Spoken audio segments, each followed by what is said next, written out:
pessoal, meu nome é Vinícius Nardi. Quero continuar aqui a nossa série A Igreja versus o Mundo e tratar de um assunto muito polêmico.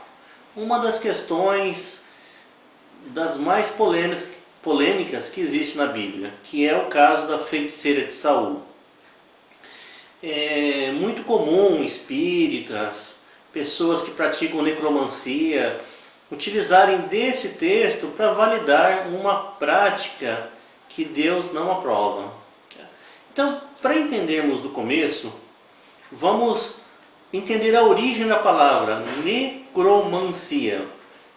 Necromancia vem do grego, onde necro significa morte e mancia, adivinhação, ou seja, consiste na adivinhação mediante consulta aos mortos e seus espíritos ou cadáveres. Isto é necromancia.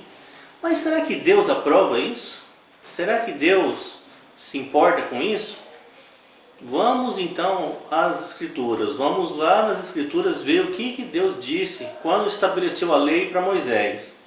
Está relatado em Deuteronômio, capítulo 18, versículos 11 e 12.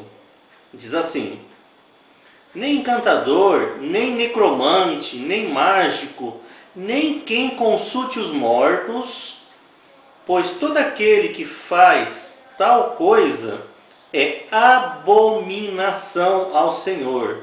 E por essas abominações o Senhor teu Deus os lança diante de ti.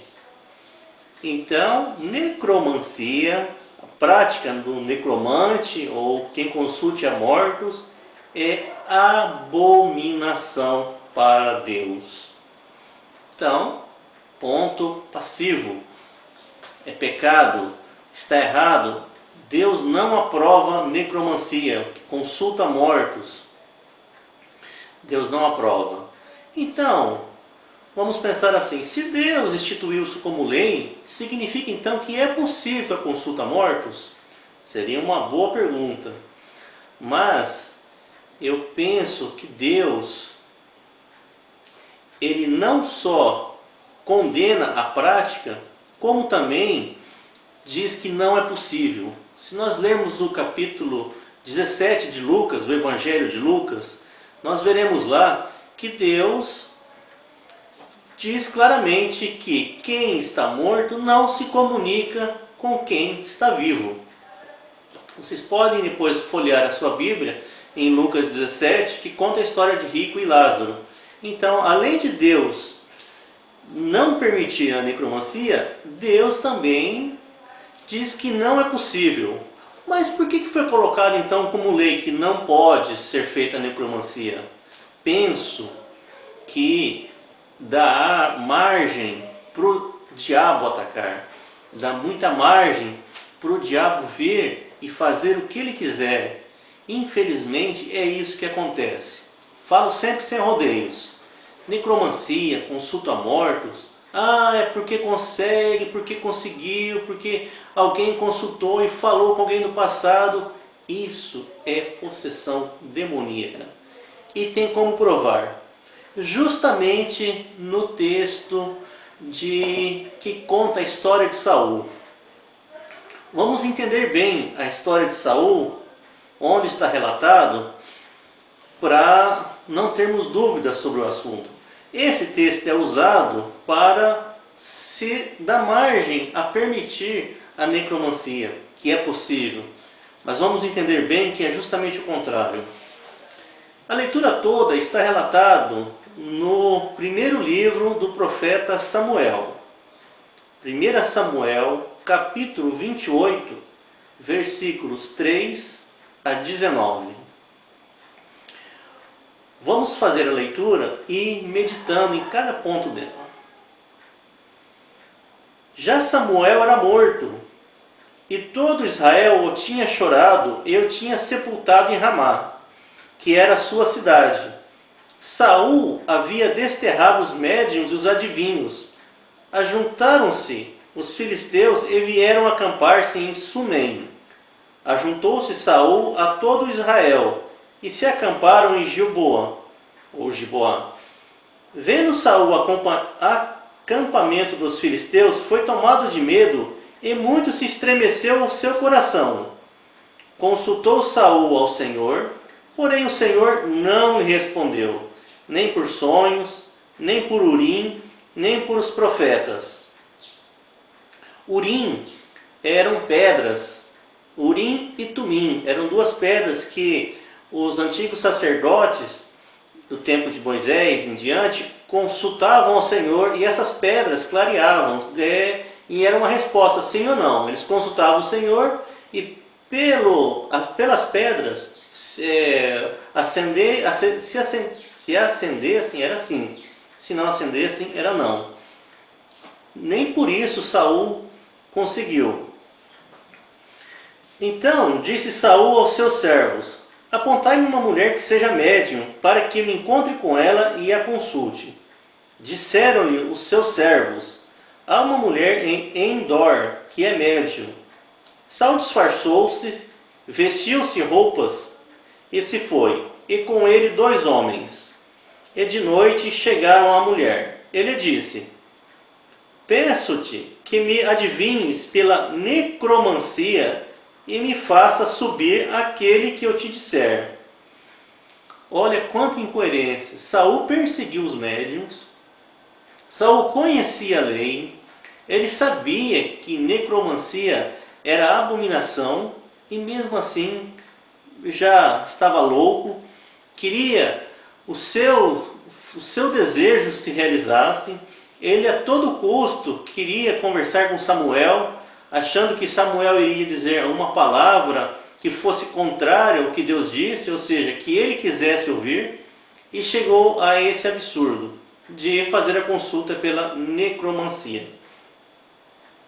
Continuando. Respondeu-lhes a mulher: bem sabes o que fez Saul, como eliminou da terra os médiuns e adivinhos. Por que, pois, me arma cilada a minha vida, para me matares? Então Saul lhe jurou pelo Senhor, dizendo: tão certo como vive o Senhor, nenhum castigo te sobrevirá por isso. Então disse a mulher: quem te farei subir?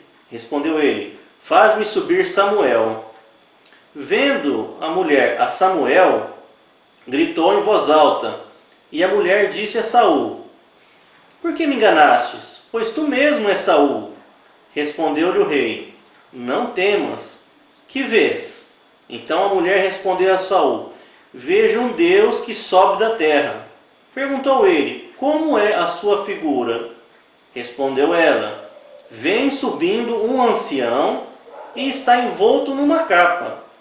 E entendendo Saul que era Samuel, inclinou-se com o rosto em terra e se prostrou. Olha a pegadinha, né? Podemos chamar de pegadinha, ou o engano de Satanás. Saul não viu a Samuel. Ele viu o quê? O que a feiticeira disse: um homem, um ancião, envolto numa capa. Saul nem viu o rosto dele, se prostrou por terra e começou a falar. Vamos ver então, vamos continuar. Samuel disse a Saul. Então é uma pessoa que Saul nem viu que era Samuel e começou a usar as palavras de Samuel. Isso o diabo faz constantemente. O diabo conhece a nossa voz, imita até anjo de luz, como diz a própria palavra. Por que me inquietastes, fazendo-me subir? Então disse Saul: muito angustiado estou, porque os filisteus guerreiam contra mim. E Deus se desviou de mim e já não me responde, nem pelo ministério dos profetas, nem por sonhos. Por isso te chamei para que me reveles o que devo fazer. Então disse Samuel: por que, pois, a mim me perguntas, visto que o Senhor te desamparou e te fez inimigo? Porque o Senhor fez para contigo como, por intermédio, ele te dissera: tirou o reino da tua mão e deu a teu companheiro Davi. Como tu não destes ouvidos à voz do Senhor e não executastes o que ele no furor da sua ira, ordenou contra Amaleque, por isso o Senhor te fez hoje isto. Então, olha a astúcia de Satanás. Satanás conhece o nosso passado. Satanás conhecia o passado de Saul, o passado de Samuel. Sabia que Samuel foi desobediente. Sabia que Deus havia ungido outro rei, Davi. E ele faz esse relato aqui, incorporado, entre aspas, na pessoa de Samuel, para enganar Saul, tentar enganar Saul. E enganou. Como se diz na gíria, Saul caiu que nem um patinho.